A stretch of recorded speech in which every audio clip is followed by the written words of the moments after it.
Vamos a abrir nuestras Biblias en el libro Primera de Reyes, capítulo 1, versículo 32. Primera de Reyes, capítulo 1, versículo 32. Dice así la palabra del Señor. Y el rey David dijo: llamadme al sacerdote Sadoc, al profeta Natán y a Benaía, hijo de Joiada. Y ellos entraron en la presencia del rey, y el rey les dijo: tomad con vosotros los siervos de vuestro señor, y montad a Salomón mi hijo en mi mula, y llevadlo a Gihón. Y allí lo ungirán el sacerdote Sadoc y el profeta Natán como rey sobre Israel, y tocaréis trompeta diciendo: viva el rey Salomón. Después iréis vosotros detrás de él, y vendrá y se sentará en mi trono, y él reinará por mí, porque a él he escogido para que sea príncipe sobre Israel y sobre Judá. Entonces Benaía, hijo de Joiada, respondió al rey y dijo: amén. Así lo diga Jehová, Dios de mi señor el rey.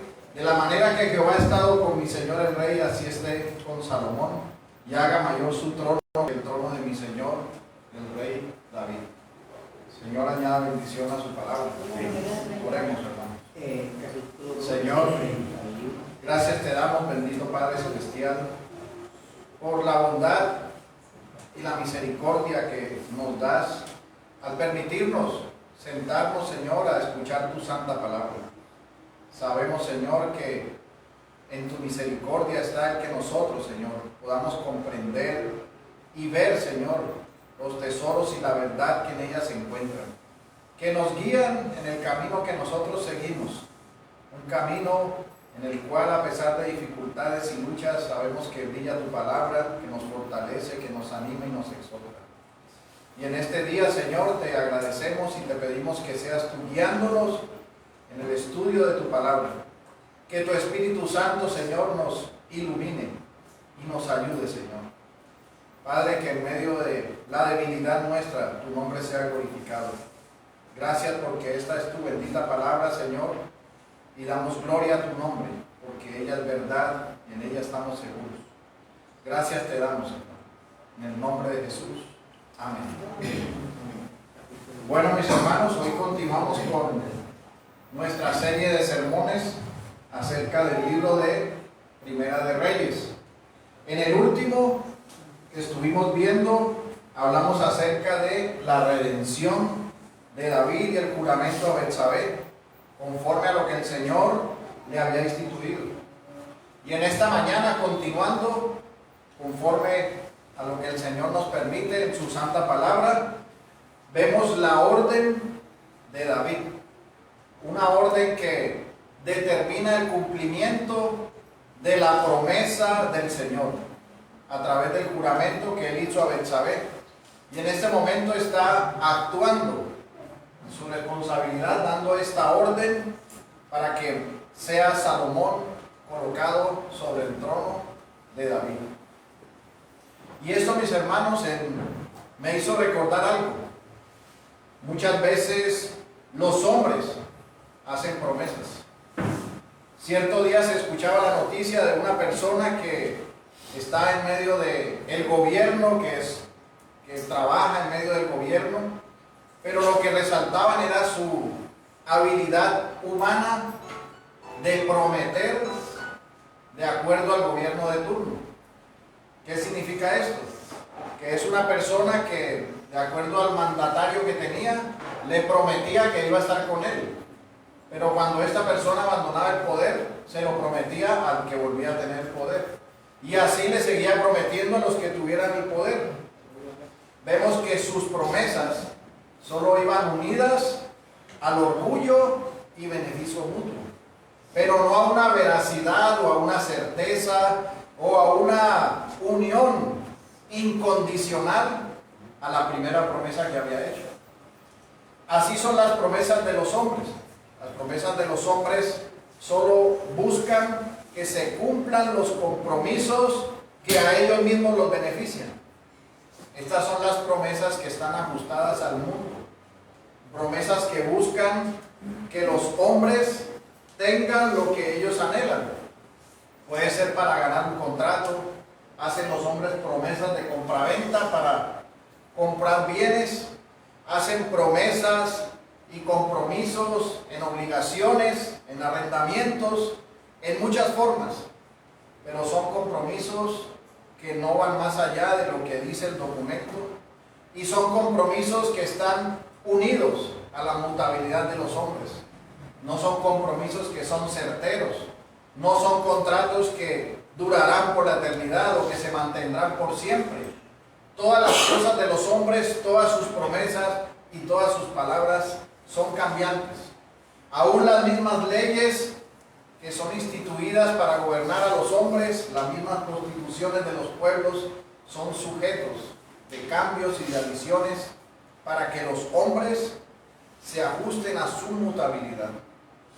Es por eso que la palabra nos recuerda en relación a la mutabilidad del hombre, en relación a lo finito que es el hombre, a que su término está establecido y que no es eterno en esta tierra, y a su cambiante personalidad. Dice Jeremías 17:5, así ha dicho Jehová: maldito el varón que confía en el hombre y pone carne por su brazo, y su corazón se aparta de Jehová.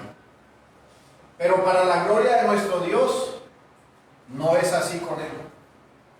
Nuestro Dios, mis hermanos, cumple su palabra. Su palabra es veraz, y pueden parecer las circunstancias de una forma o de otra, pero siempre llegará su cumplimiento. Sus promesas y su decreto son ciertísimos. No puede ser quebrantado por ningún hombre. No puede el hombre mutable y finito cambiar la palabra del Dios vivo, del Dios todopoderoso. No puede el hombre añadirle ni quitarle. Puede hacerlo en el campo terrenal, pero en la certeza y en el cumplimiento, ningún hombre quebrará la palabra de nuestro Dios infinito e inmutable. Y es por eso que en esta mañana quiero que me acompañe en este sermón que he titulado La promesa cumplida en obediencia. Y lo vamos a desarrollar en dos puntos para que nos ayude. Son el primero, el origen de la monarquía en Israel, y el segundo, la promesa cumplida de nuestro Dios. Vayamos al primer punto: el origen de la monarquía en Israel. Es importante, mis hermanos, para que nosotros podamos entender y tener más luz acerca de lo que estamos hablando, acerca de que el rey David está colocando en su trono a Salomón, quien ha sido prometido que sería el rey que se sentaría. Y para nosotros poder entender ese contexto y tenerlo más claro y que nos ayude en nuestra vida y en nuestro corazón, es importante que nosotros veamos en relación a esa promesa que se cumple el origen de los reyes en Israel.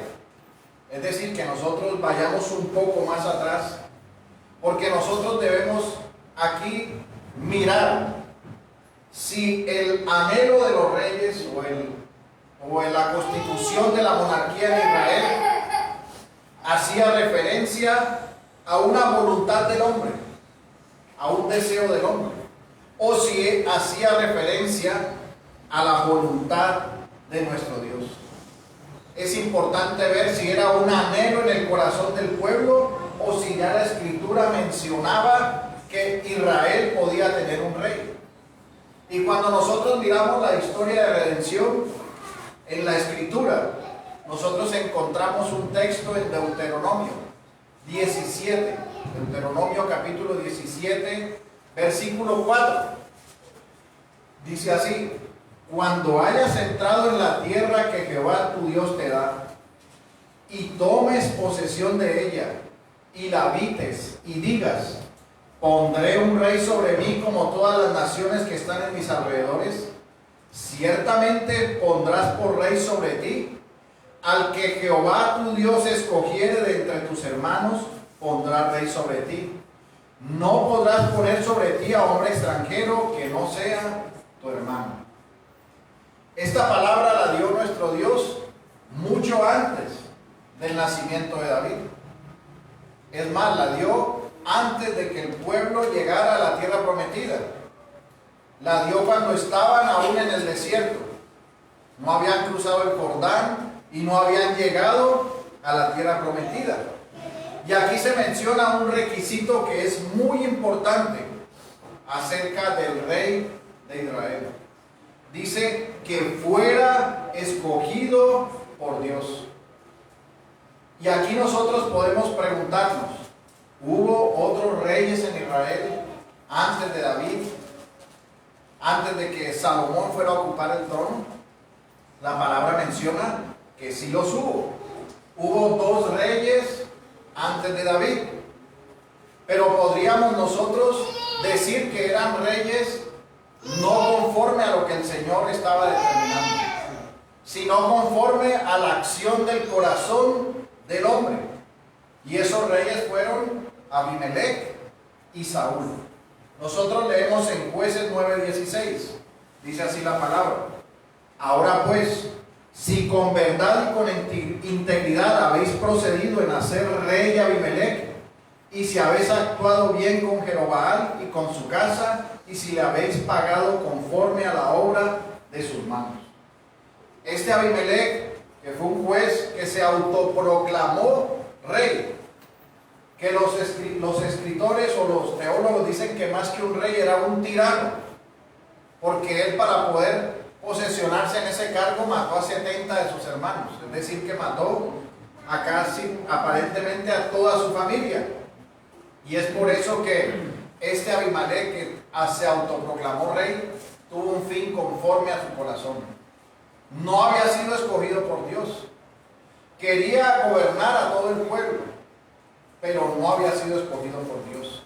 Y su fin nosotros lo encontramos en Jueces capítulo 9 versículo 56. Dice así: así pagó Dios a Abimelech el mal que hizo contra su padre, matando a sus 70 hermanos. Entonces vemos que fue un rey, pero no fue un rey escogido por Dios. Se autoproclamó conforme a su corazón egoísta, con homicidios y con total rebeldía delante de Dios. Y el otro rey que menciona la palabra fue entregado por el deseo del pueblo. Este es Saúl.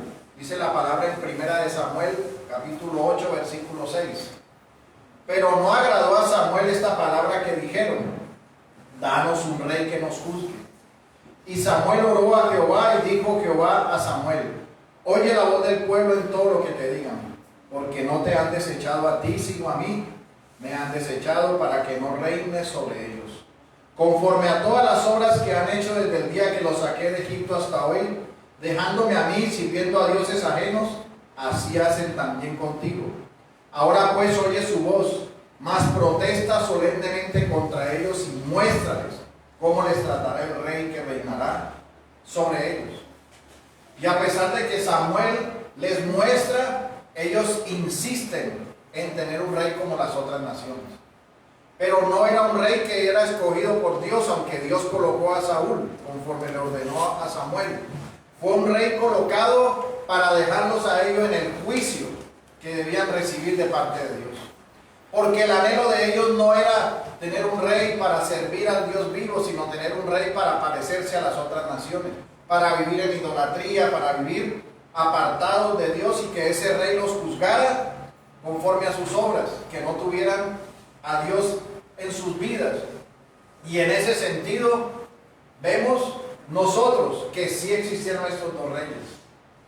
Pero estos 2 reyes, mis hermanos, muestran el deseo del corazón lejano a nuestro Señor.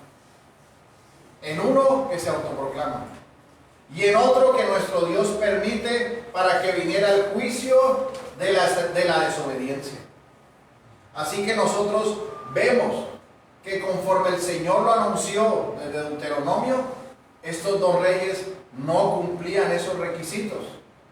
Pero Él, después de esto, escoge un rey conforme a su corazón, por medio del cual será establecido el trono eterno de nuestro Señor Jesucristo. Y ese es el rey David. Dice la palabra en Primera de Samuel capítulo 13 versículo 14: mas ahora tu reino no será duradero. Jehová se ha buscado un varón conforme a su corazón, al cual Jehová ha designado para que sea príncipe sobre su pueblo, por cuanto tú no has guardado lo que Jehová te mandó. Y nosotros vemos en nuestro texto de hoy a David ya orando como rey en sus últimos días. Pero si usted observa cómo la Escritura va cumpliendo todo lo que el Señor dice. En Deuteronomio les dijo que cuando tuvieran un rey, que fuera un rey conforme a su corazón. Tuvieron dos reyes que no fueron de esa manera, que fueron déspotas y que llevaron al pueblo a no hacer la voluntad de Dios y que no agradaron a Dios, para después ser ungido un rey conforme al corazón del Señor. Un rey escogido por Dios, por medio del cual se estableció el pacto del trono eterno, el cual vemos su cumplimiento en nuestro Señor Jesucristo. Entonces nosotros vemos que David viene a dar cumplimiento a lo que nuestro Señor ordenó en relación a Salomón, dando continuidad a la promesa del pacto y dando continuidad a lo que Dios había ordenado y había establecido. Nosotros leemos en Primera de Crónicas, capítulo 22, versículo 9. He aquí, te nacerá un hijo, el cual será varón de paz, porque yo le daré paz de todos sus enemigos alrededor. Por tanto, su nombre será Salomón, y yo daré paz y reposo sobre Israel en sus días. Él edificará casa a mi nombre, y él me será mi por hijo, y yo le seré por padre, y afirmaré el trono de su reino sobre Israel para siempre. Esta palabra, que es la palabra de Dios, ¿tendría cumplimiento sí o sí? Pues la palabra de nuestro Dios, mis hermanos, antecede a nuestros deseos, antecede a los deseos de los hombres. La palabra de nuestro Dios no se inclina por la voluntad de los hombres. Dios es fiel. Él es fiel a su palabra. Por eso su palabra tiene pleno cumplimiento. Porque además de ser fiel, es inmutable. Y su palabra es como Él es, como es su carácter, como es su persona. Así como nuestro Dios es fiel e inmutable, la palabra que Él ha mencionado es una palabra que es fiel y que es inmutable, además de que es infalible. Así que, mis hermanos, nosotros podemos aprender algo de esto, algo que es importante para nuestra vida. Y es que los hombres siempre siguen en su manera natural de vivir lejos de Dios, viven según sus deseos, su egoísmo. Son capaces de matar a toda su familia con tal de obtener lo que ellos quieren, como lo hizo Abimelech. O son capaces de llevar una vida disfrazada en rectitud y religiosidad, cuando en realidad hay una hipocresía y está el pecado latente para querer figurar y para querer mostrarse como alguien importante cuando en realidad no lo es. Pero hay algo que debemos tener presente, y es que nuestro Dios no tendrá por inocente al culpable. Porque en ambos casos, de estos reyes que no fueron escogidos por Dios, en ambos casos el juicio de Dios les pagó conforme a sus acciones. Abimelech pagó, como dice la Escritura. Y Saúl también murió lejos del Señor. El Espíritu de Dios se había apartado de él, estaba totalmente en oscuridad. Y en ese sentido, mis hermanos, nosotros los creyentes, cada uno de ustedes, debe su corazón estar inclinado a hacer la voluntad de Dios. Si se levanta su remanente de pecado, su orgullo, sus deseos, a querer ir en contra de la voluntad de Dios, ustedes están llamados a obedecer los mandatos de Dios, a vivir en piedad y temor al Dios vivo. Pues si se vive lejos del Señor, si se vive en apariencia de rectitud, pero con deseo de maldad y con ira en el corazón, el fin está determinado. y el fin es el tormento eterno. Por eso, mis hermanos, hay un llamado a arrepentirse de la vida de apariencia religiosa, de conocimiento, de pensar que se saben todas las cosas y negarse a escuchar a sus hermanos o a la verdad. Debemos dejar de ser como Abimelech y como Saúl, y debemos agradar a nuestro Dios.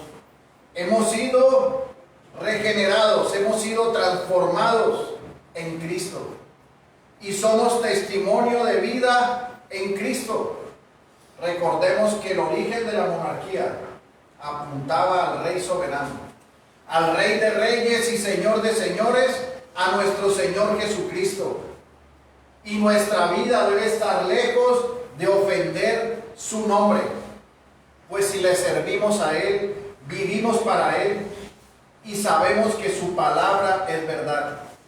Y Él prometió desde su trono, desde su reinado soberano sobre todos los hombres, que estaría con nosotros todos los días hasta el fin del mundo.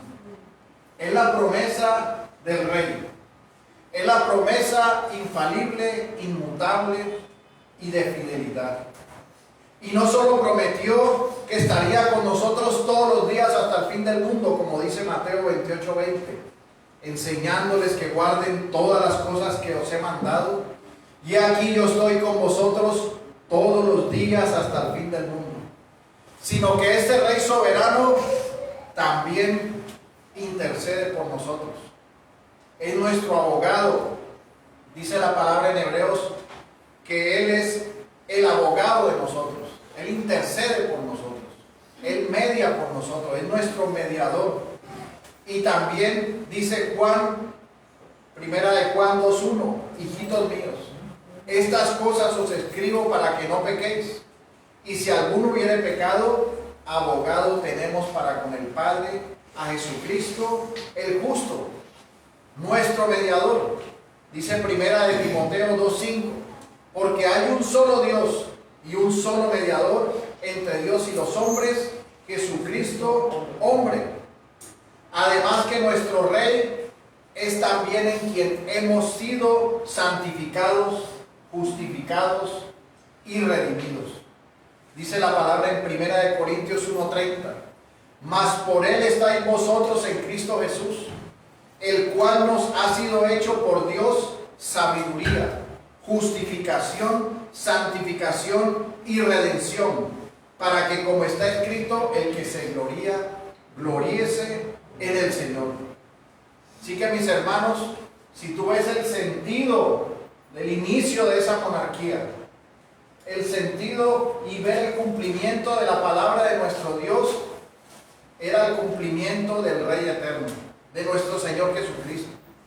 En el Señor Jesucristo se cumplió la promesa de ese reinado que permanecería para siempre.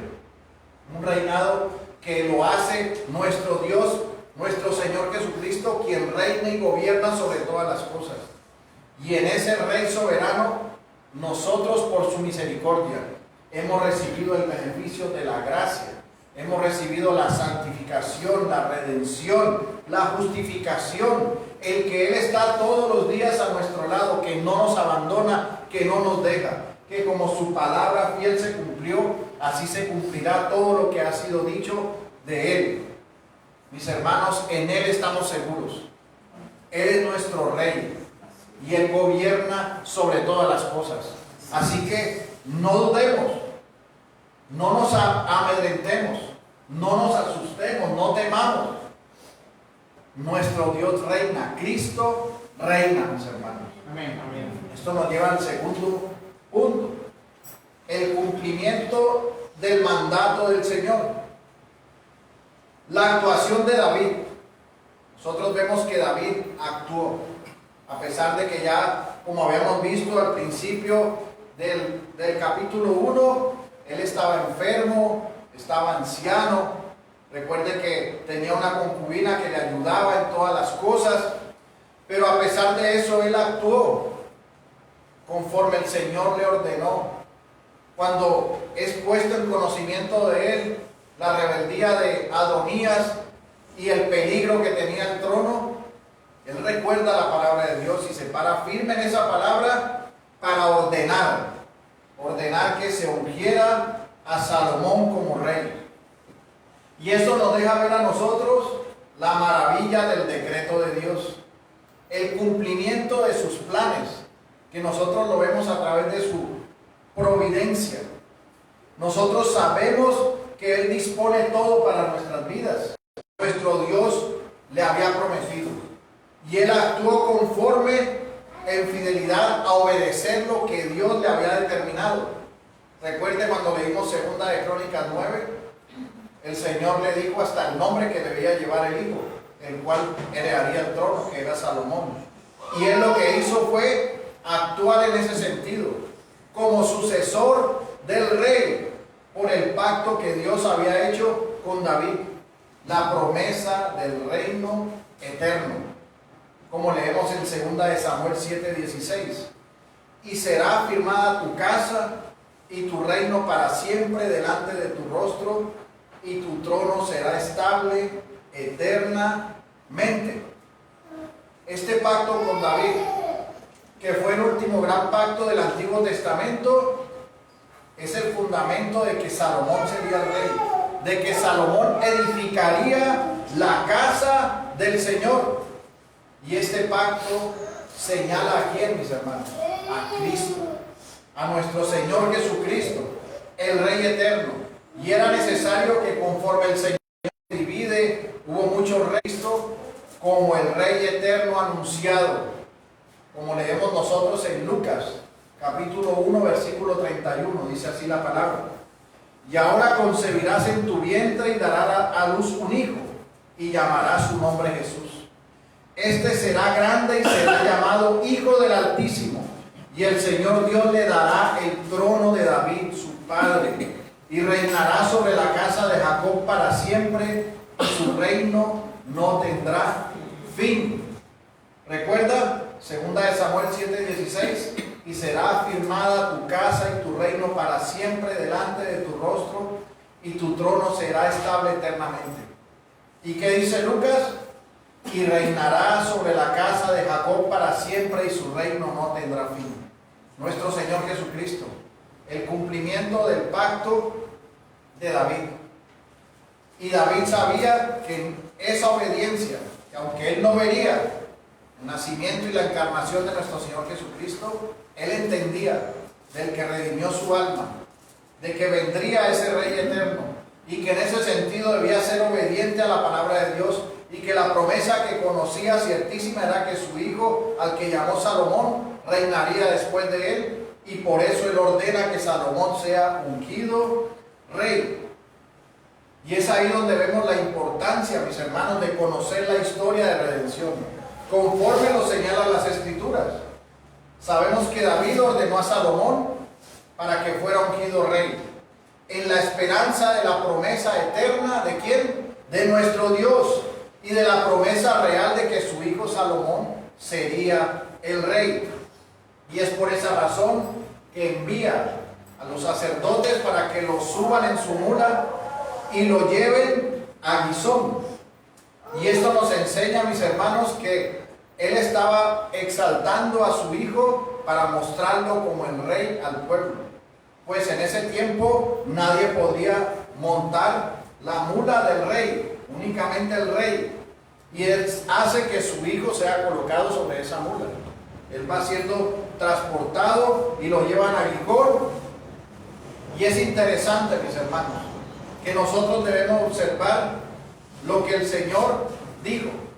El Señor dijo en Deuteronomio 17:4: cuando hayas entrado en la tierra que Jehová tu Dios te da. Y si usted observa en el texto que estamos leyendo nosotros, el que estamos estudiando, dice la palabra: tomad con vosotros los siervos de vuestro Señor y montad a Salomón mi hijo en la mula y llevadlo a Gihón. Y ahí lo ungirá el sacerdote Sadoc y el profeta Natán como rey sobre Israel, y tocaréis trompeta diciendo: viva el rey Salomón. Ahora la palabra nos describe aquí a Gihón. Gihón era un lugar de la tierra prometida al pueblo de Israel. La promesa de nuestro Dios, o lo que el Señor había determinado en Deuteronomio, les había dicho: cuando entres a la tierra que el Señor tu Dios te dará, habrá un rey escogido por mí. Estamos en la tierra prometida, bajo la voluntad del Señor. Está siendo ungido otro rey que ha sido escogido por él desde antes de que naciera, que era el rey Salomón. Y nosotros vemos interesante la ubicación de Gihón. Gihón era uno de los ríos que estaban en el jardín del Edén. Dice la palabra en Génesis 2:8: y Jehová Dios plantó un huerto en Edén al oriente. El nombre del segundo río es Gihón. Este es el que rodea toda la tierra de Cus, y puso allí al hombre que había formado. Así que esta tierra prometida, donde iniciaba la promesa de los reyes, era el jardín del Edén que había perdido Adán, y que estaba siendo entregado por parte del Señor en ese pacto que Él hizo de entregar esa nueva tierra. Estaba siendo colocado sobre ese lugar, sobre esa tierra prometida, ese rey del cual vendría el Salvador del mundo, nuestro Señor, nuestro Rey de reyes y Señor de señores. Así que después de esto exclaman el profeta y el sacerdote, después de ungir a Salomón: viva el rey Salomón. Y esta unción hacía referencia al cumplimiento de la voluntad soberana de nuestro Dios, de que era ungido con el Espíritu Santo para poder gobernar. Y nosotros, mis hermanos, debemos meditar en el cumplimiento de la palabra de nuestro Dios. Debemos meditar en que su palabra fiel es cierta. Nosotros estamos viendo los textos de lo que todos nosotros tenemos, porque nosotros conocemos toda la historia. Tenemos el canon que nos muestra toda la historia de redención y el cumplimiento en Cristo, la encarnación, y tenemos promesas que esperamos y que anhelamos, que no hemos recibido, pero que sabemos que así como se cumplieron todo lo que estamos viendo, mis hermanos, así todo lo que el Señor ha ordenado en las Escrituras se cumple, se cumplirá. Todo está preordenado conforme a lo que Él ha hecho para su gloria, y se ejecuta de esa manera. Nosotros tenemos muchos ejemplos en la Escritura de esto, pero me gustaría en esta mañana citar uno.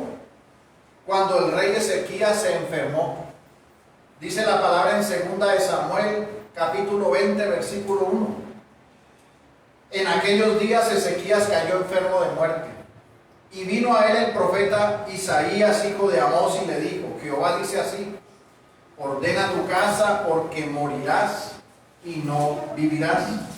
Entonces él volvió su rostro a la pared y oró a Jehová y dijo: te ruego, oh Jehová, te ruego que hagas memoria de que han dado delante de ti en verdad y con íntegro corazón, y que he hecho las cosas que te agradan. Y lloré Ezequías con gran lloro.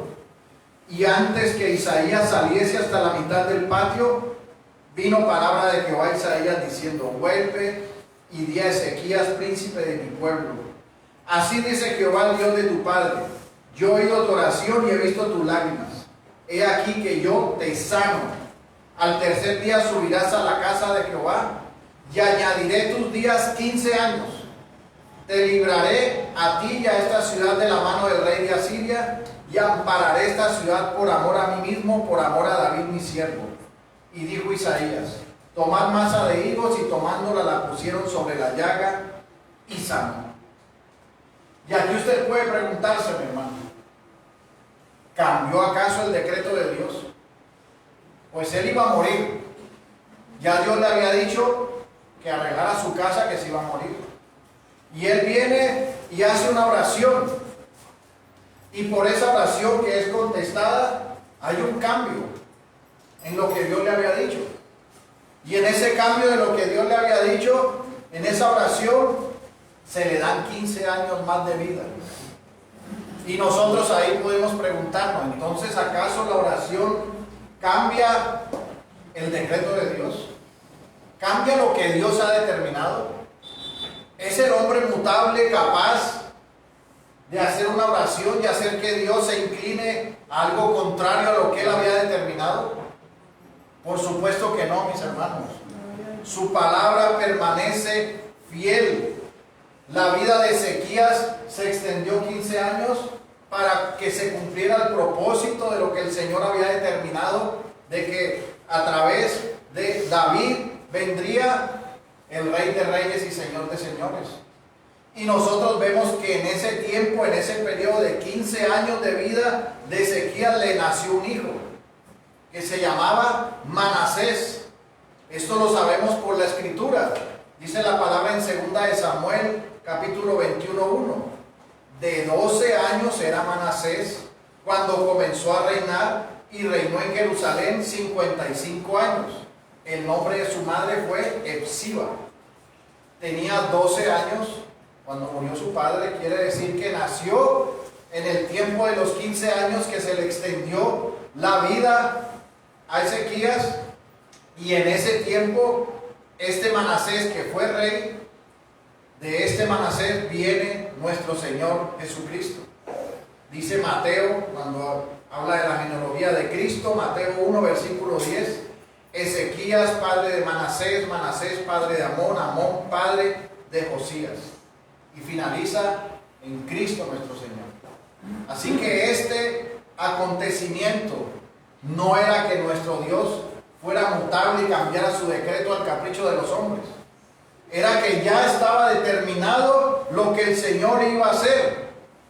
Y Él utilizó un medio para lo que iba a hacer, que fue la oración de Ezequías, y con esa oración se da cumplimiento a todo lo que Él había determinado. No cambió su decreto, su palabra no cambia, su palabra es fiel y permanece para siempre.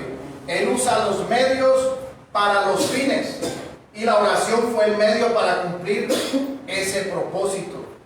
Y esto nos recuerda a Betsabé y a Natán, cuando van y le recuerdan a David. ¿Y David qué hace? David es un medio por el cual se ordena el cumplimiento de la verdad de la palabra de nuestro Dios. Nuestro Dios no cambia.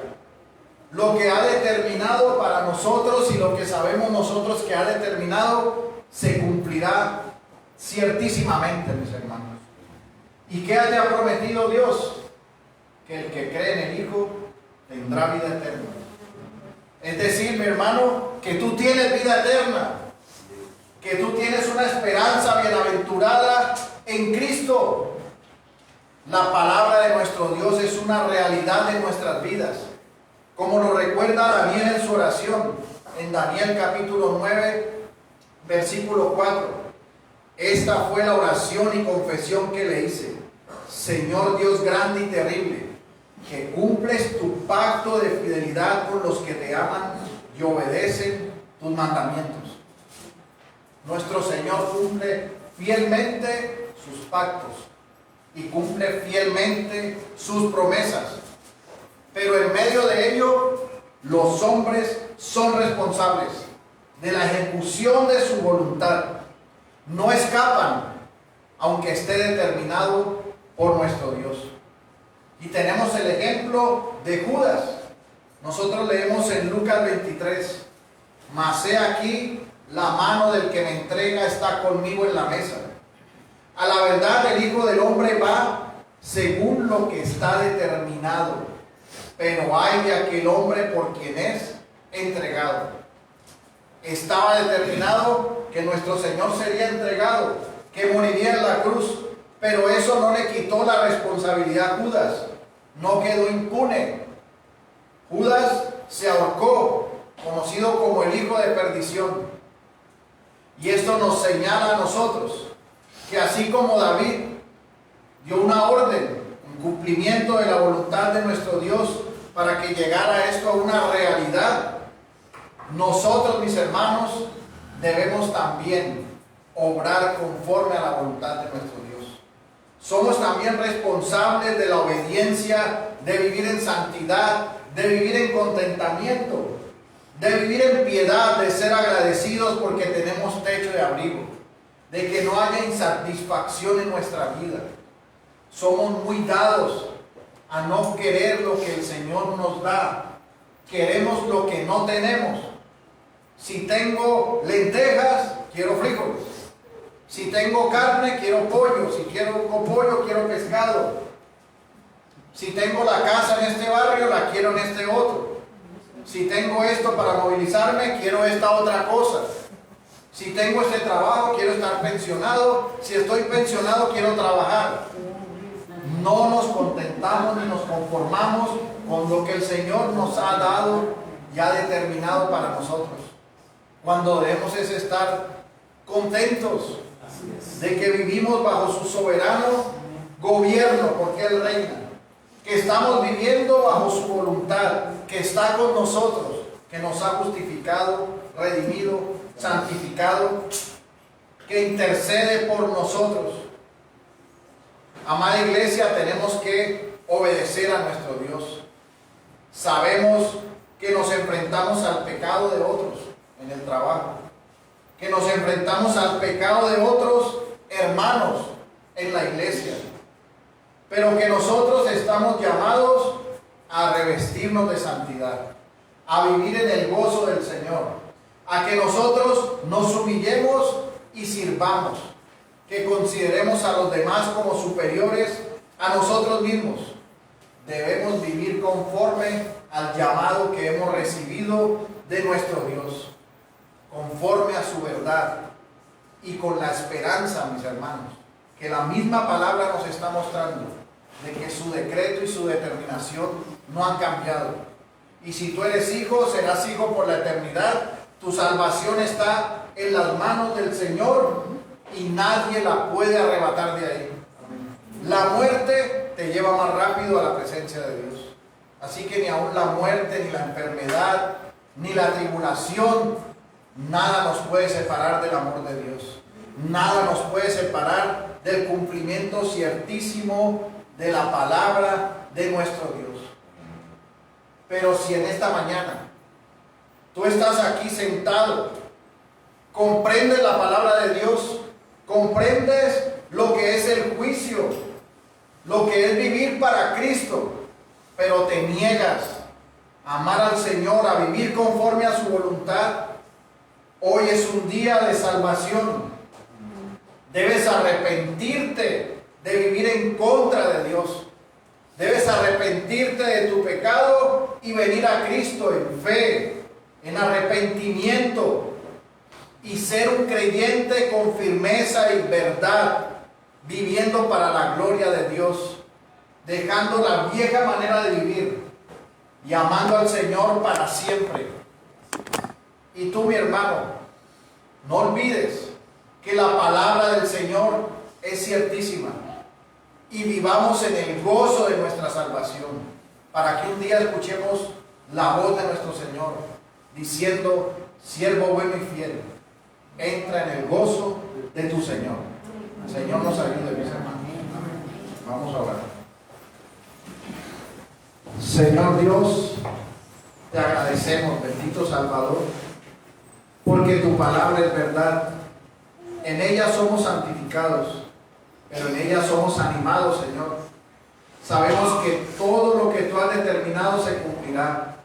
Así como hemos podido estudiar que se cumplió, Señor, el hecho que tú instituyeras un rey, que lo ungieras conforme a tu corazón, para que se abriera el camino del Rey eterno, nuestro Señor Jesucristo. Y cuando Él vino y se encarnó, murió y resucitó y reina para siempre. Sabemos que tu palabra no falla, que tu palabra es fiel, Señor, como tú eres fiel. Te pedimos perdón, Señor, si hemos dudado de tu palabra y de lo que tú has dicho. Te pedimos que nos ayudes como iglesia para vivir fielmente conforme a tu voluntad y a tus estatutos y a tus mandamientos. Ayúdanos a cada uno para que en nuestro corazón cobre vida la certeza de tu palabra y no vivamos, Señor, en desánimo, desconsuelo o en queja o viviendo con descontento, sino que ayúdanos, Señor, para vivir agradecidos con lo que tú nos das. Pues lo que nos das es lo mejor que has determinado para nosotros, y tu determinación es santa y verdadera, con un propósito eterno en el cual estaremos contigo para siempre. Ayúdanos, Señor, Guarda nuestras vidas, nuestros corazones y fortalécenos para obedecerte y amarte cada día más. Gracias te damos, Señor. En el nombre de Jesús. Amén. Amén. Bueno, mis hermanos, antes de